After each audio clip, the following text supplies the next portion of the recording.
Dan pada dasarnya musibah yang menimpa kita ketika kita kesulitan boleh jadi disebabkan karena kita meremehkan orang lain. Ini penting. Suatu masalah ketika menimpa orang lain, maka umumnya akan tertimpa kepada orang yang sama berikutnya kalau dia membicarakannya dan dia meremehkannya. Makanya Abdullah bin Mubarak ketika ada isu fitnah yang menimpa orang lain, dia tidak mau ikut berbicara. Dia ikut berbicara karena dia takut itu juga menimpa dirinya. Maksudnya apa? Membicarakan dalam hal menyebarkan aib. Jadi orang yang biasanya terkena suatu musibah disebabkan karena dulunya dia menyebabkan aib orang dengan musibah yang sama. Maka hati-hati dalam menyebarkan aib.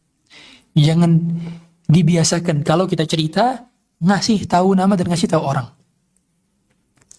Makanya ini bagian daripada hal yang menyebabkan kita tertimpa musibah yang sama. Hati-hati, para ulama hati-hati. Ketika ada hal yang diperlukan untuk menceritakan hal tersebut, maka lebih baik namanya dianonimkan atau kita tidak perlu memberitahu bila tidak ada hajatnya. Karena pada dasarnya seorang itu akan diuji berdasarkan apa yang dia ucapkan, apa yang dia dengar, apa yang terpatri di hatinya. Kita akan diuji terhadap segala hal yang masuk ke telinga kita. Kita akan diuji terhadap apa hal yang kita lihat. Kita akan diuji terhadap apa hal yang terbesit dalam hati kita. Sekalinya waktu itu pernah kita terbesit dalam hati kita, boleh jadi itu ujiannya di situ. Bukankah kita tahu semua perzinahan terjadi berasal dari mana?